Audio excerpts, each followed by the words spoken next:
ജയരാജ് കോഴിക്കോട്, അപ്പുണ്ണി ശശി, അങ്ങനെ ഒരുപാട് മലയാളത്തിലെ പ്രിയപ്പെട്ട നടന്മാര്, അതേപോലെ സോഷ്യൽ മീഡിയ ഇൻഫ്ലുവൻസർമാരായ അൻഷി, കാണാലി ജുനൈസ്, അതുപോലെ ഹർഷദ്, ഫൈജു, ഒരുപാട് ആർട്ടിസ്റ്റുകൾ. പിന്നെ ഇപ്പൊ പുളിക്കല്, അൻസർ ഭായി, അങ്ങനെ ഒരുപാട് താരങ്ങൾ അഭിനയിക്കുന്ന നല്ലൊരു പ്രോജക്റ്റാണ്.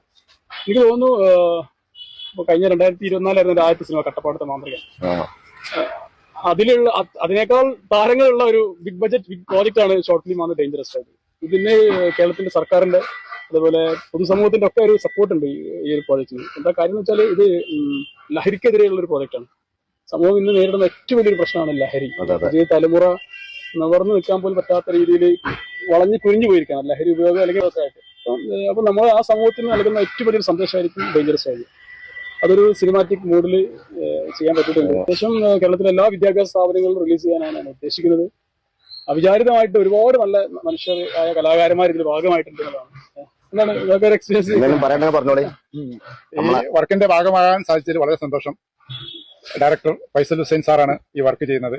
വർക്ക് കാണുമ്പോൾ തന്നെ നമുക്കറിയാം അത് നല്ല ജെന്യുവൻ വർക്കാണ്, നല്ലൊരു പ്രൊഫഷണൽ വർക്കായിട്ട് എനിക്ക് തോന്നി.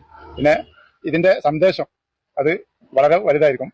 അത് മെയിനായിട്ട് ലഹരിക്ക് എതിരെയുള്ള ബോധവൽക്കരണം തന്നെയാണ്. അത് നമ്മുടെ സമൂഹത്തിന് കൊടുക്കേണ്ടതുമാണ്. ഇപ്പം ഇതിന്റെ ഇടയിൽ വലിയ ബോധവൽക്കരണം ഒക്കെ വന്നിരുന്നു, പക്ഷെ ഇതിന്റെ ഇടയ്ക്ക് കുറച്ച് സ്ലോ ആയി, ആൾക്കാരൊക്കെ മറന്നുപോയ മാതിരി. അപ്പം ഇടയ്ക്കിടയ്ക്ക് ഇങ്ങനെ ആൾക്കാർക്ക് ബോധവൽക്കരണം കൊടുത്തുകൊണ്ടിരിക്കണം. അതും ഇതുപോലെ വലിയ സ്ക്രീനിൽ ഒരു സിനിമാറ്റിക് ഫ്രെയിമിൽ ഇതിനെപ്പറ്റി ബോധവൽക്കരണം ചെയ്യാൻ പറയുമ്പോൾ ഒരു വലിയ കാര്യമുണ്ട്. ഒരുപാട് ഷോർട്ട് മൂവീസ്, ഷോർട്ട് ഫിലിംസ് ഒക്കെ വന്നിട്ടുണ്ട്. പക്ഷെ ഇത്രയും വലിയൊരു വൈഡ് സ്ക്രീനിൽ ക്യാൻവാസിൽ അതും പ്രൊഫഷണൽ ക്യാമറ വെച്ച് പ്രൊഫഷണൽ എക്സ്പീരിയൻസ് ആയ ഒരു ഡയറക്ടറെ കീഴിൽ നമുക്ക് ചെയ്യുമ്പോൾ അത് വളരെ സന്തോഷമില്ല. നേരത്തെ വിട്ടുപോയ ഒരു പേരാണ് ഹരിത്ത്. ഒരുപാട് എക്സ്പീരിയൻസ് ആയ ഒരു താരമാണ്. നേരത്തെ സൂചിപ്പിച്ച ഒരു വ്യക്തിയാണ് അർഷദ്. വളരെ